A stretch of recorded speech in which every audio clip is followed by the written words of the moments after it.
Manor by Karl Heinrich Ulrichs. Preface by Greg Salters. Karl Heinrich Ulrichs' Manor stands as a remarkable literary milestone. Written decades before Bram Stoker's Dracula and published in 1885, this haunting tale melds vampire folklore with what may be one of the earliest explicit depictions of romantic love between two young men in Western literature. Ulrichs, himself a pioneering voice for homosexual rights in 19th century Germany, crafts in Manor a tender yet Gothic narrative of supernatural devotion that transcends death itself. The story's blood-drinking revenant shares DNA with the vampire tradition, but subverts it through the lens of tragic romance rather than horror, as young Har willingly surrenders to his beloved's nocturnal visitations. Set against the atmospheric isolation of the Faroe Islands, with its ancient Norse beliefs and untamed landscapes, Manor reveals Ulrichs as not merely a political activist, but a literary visionary who dared to imagine queer desire as a force powerful enough to bridge the ultimate boundary between life and death. Manor by Karl Heinrich Ulrichs. Part 1. In the middle of the Northern Ocean lies a group of 35 islands, lonely and forsaken, equally distant from Scotland, Iceland, and Norway, called the Faroe Islands. Barren, rocky, cloud-covered, resonating with the melancholy cries of fluttering seagulls and terns, surrounded by crashing waves, and almost always enshrouded in eerie mists.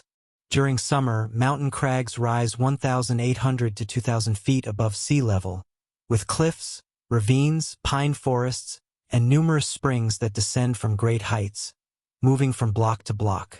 The shores are deeply indented with bays and fjords. Almost everywhere is inaccessible, surrounded by high cliffs.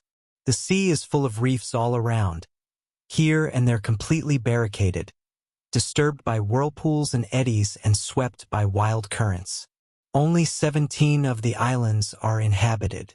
Stromo and Wago are separated only by a narrow sound.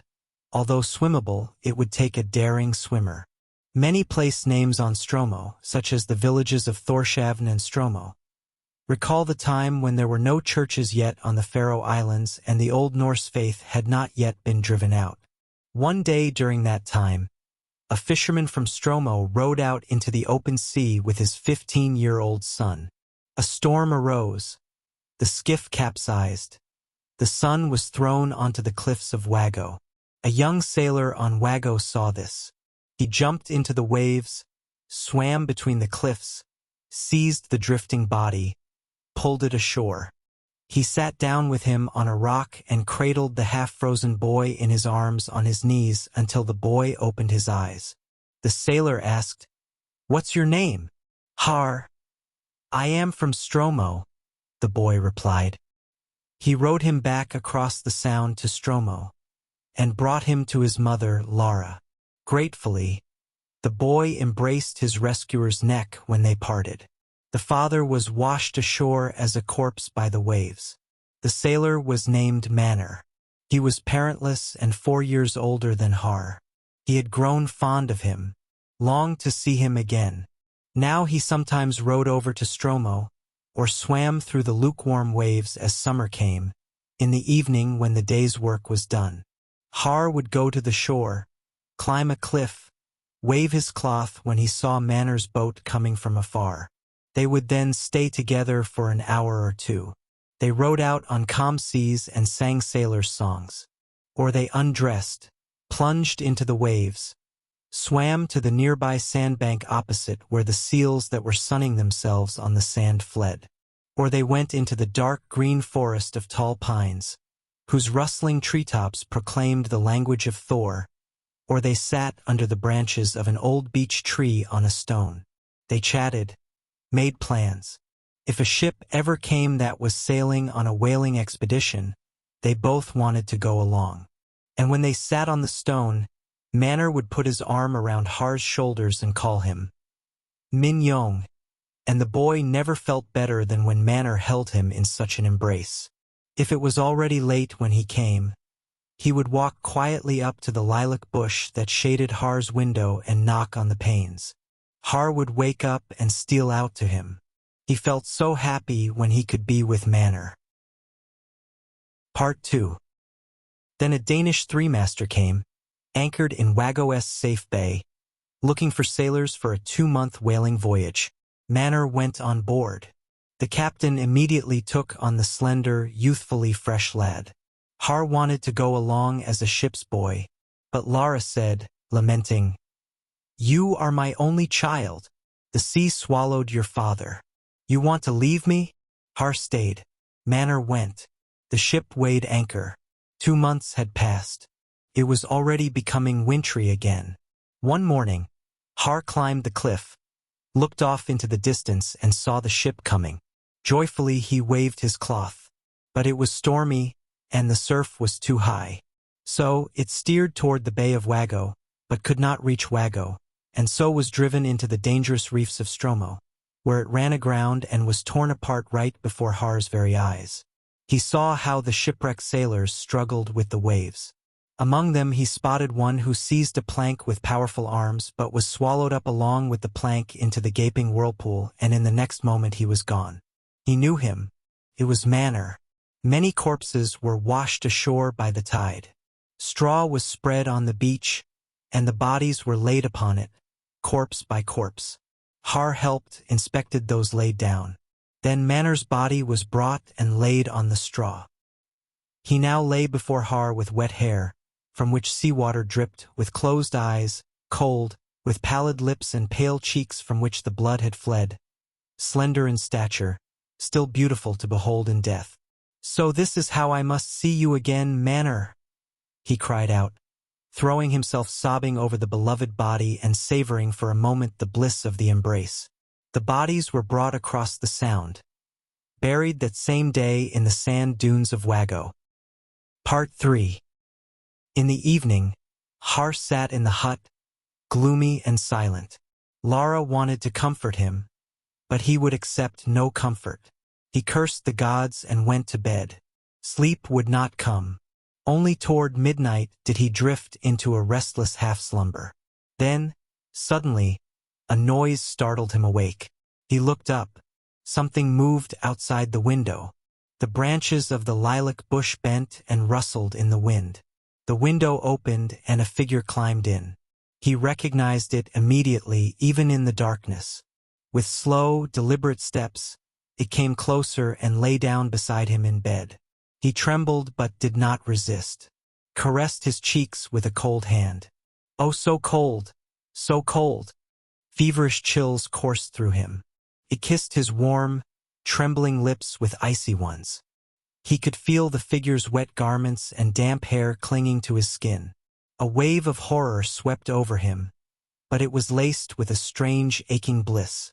The figure sighed as if to say, "Longing drove me here to you. I find no rest in the grave." He dared not speak, hardly dared breathe. The figure sighed once more. "Now I must go back," then climbed onto the windowsill and vanished into the night. "Manor has been here," Har whispered to himself. That same night, a fisherman from Stromo was out in the sound with his boat. The sea glowed faintly, shimmering sparks dripping from his oar with each stroke. Shortly before midnight, he heard a strange rushing sound and saw something speeding through the luminous waves. Too fast for a fish. Though he couldn't quite make out its shape, he could tell it wasn't any sea creature. Whatever it was, it darted through the water toward Stromo like a ghost in motion. The next night, Manor came again, just as icy cold, but more demanding. He embraced the boy with stiff, cold arms, kissed his cheek and lips, and laid his head on Har's soft chest. Har trembled, his heart pounding from the intimate touch. Manor's lips sought the tender mound just above his beating heart.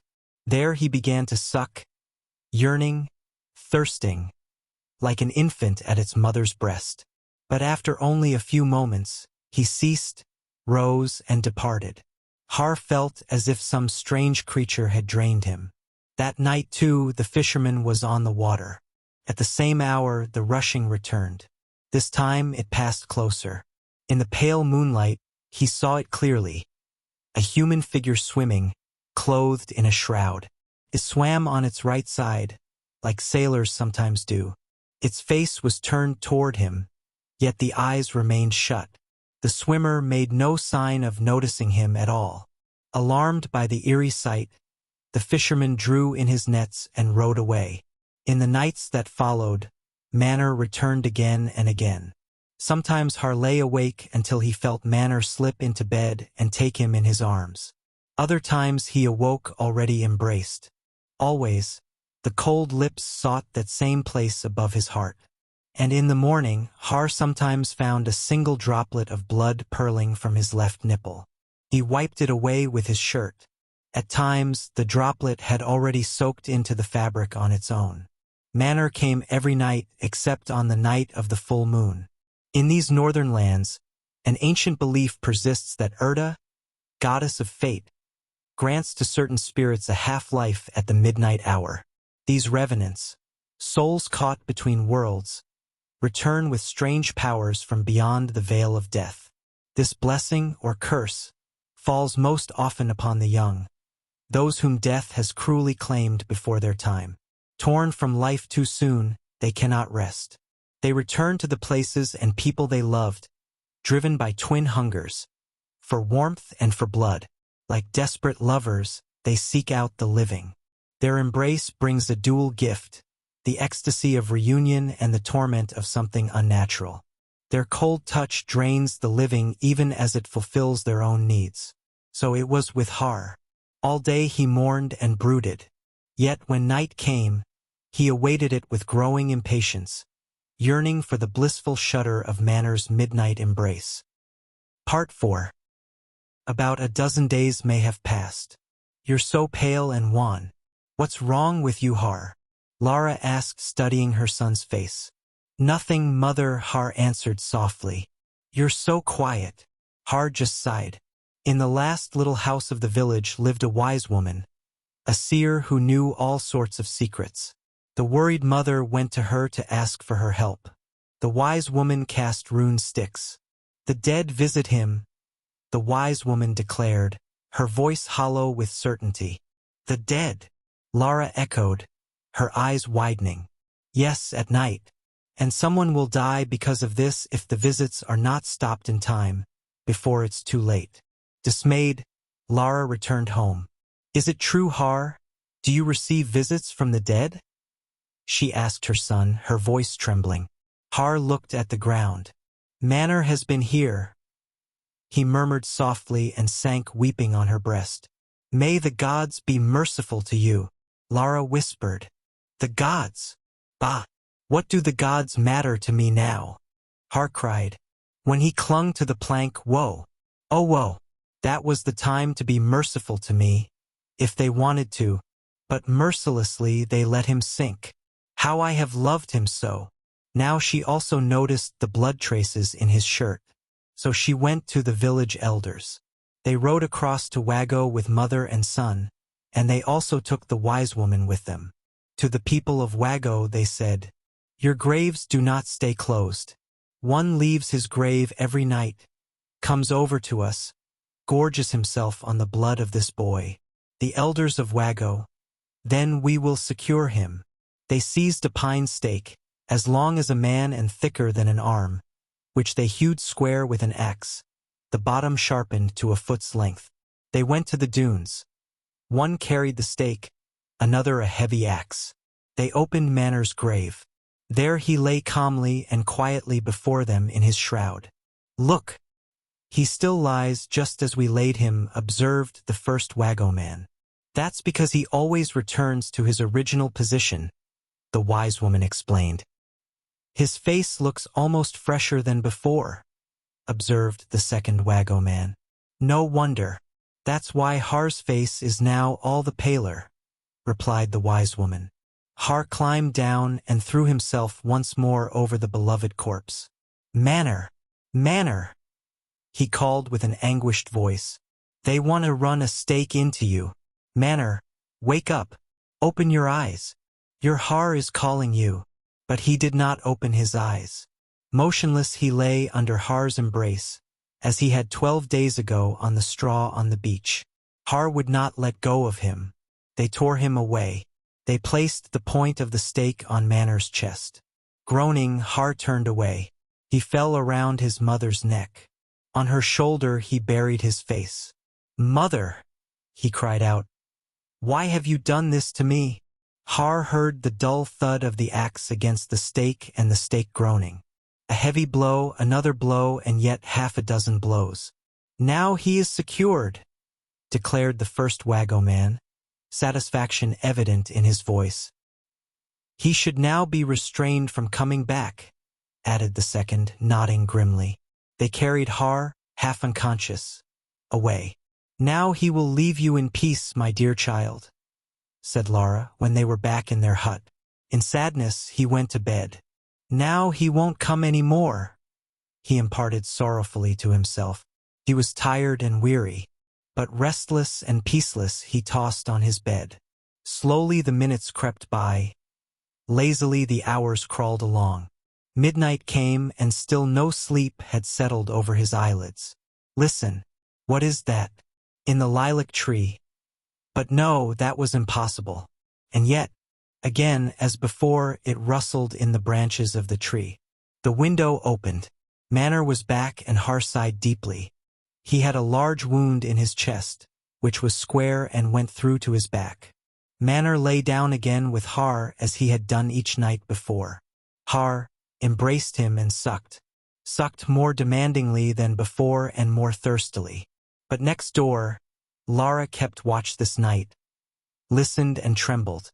Early in the morning she came in and stepped to the foot of Har's bed. "Lara, my poor child, he has been here again." Har, "Yes, mother, he has been with me again." The bed was stained with corpse blood that had dripped from the large wound. Part 5. A few hours later, a boat rowed across the sound again, but without Har. They went again to the dunes, opened the grave again.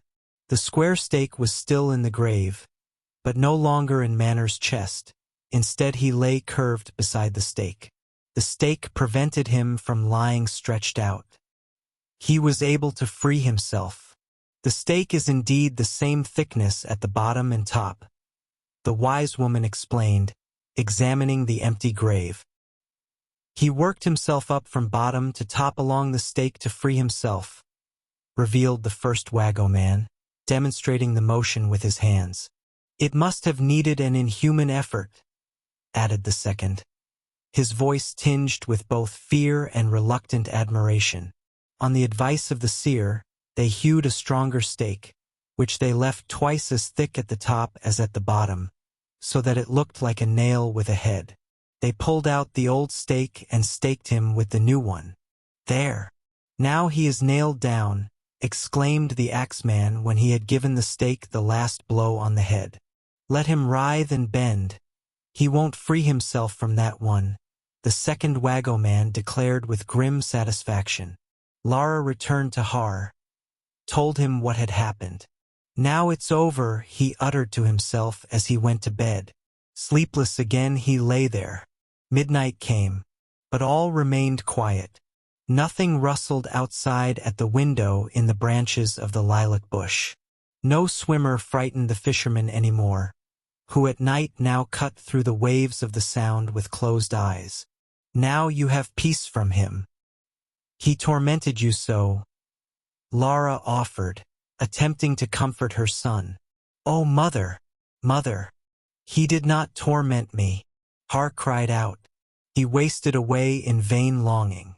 "Mother," he exclaimed, "now it's over with me." He withered, and could no longer rise from his bed. "You're so tired and so weary, my dear son," Lara murmured, touching his pale cheek. "He draws me down to him," Har whispered. One morning she sat by his bed as he still slept. A month had passed since the shipwreck. It was still early. She wept. Then he opened his eyes. "Mother," he imparted in a weak voice, "I must die." "Oh no, my child. You shall not die so young," Lara pleaded, tears welling in her eyes. "But yes, yes, he has been with me again. We talked with each other. We sat on the stone under the old beech tree in the forest as before. He put his arm around my neck again and called me Min Yong. Tonight he will come again and take me. He has promised me. I cannot bear to go on any longer without him. She bent over him and her tears flowed abundantly onto his bed. My poor child! She sobbed and placed her hand on his forehead. When night came, she lit a lamp and kept watch by his bedside. He lay still and did not sleep, but just gazed silently ahead. Mother! Har yelled. What do you want, my good son? Lara responded. Lay me in his grave, Manor's grave, please, and pull the dreadful stake out of his chest. She promised him with a squeeze of the hand and a kiss. Oh, what sweet repose it must be to lie with him in the grave, he declared to himself aloud. Then midnight approached. Suddenly his features became transfigured. He raised his head a little as if listening. With shining eyes, he looked toward the window and at the branches of the lilac bush. Look, mother, there he comes. Those were his last words. Then his eyes broke. He sank back into the pillows and passed away. And she did as he had asked. We hope you enjoyed the story. If you did, don't forget to like, share, and subscribe. For more great short stories, visit the Queer Triptych at www.queertriptych.weebly.com. Have a great day.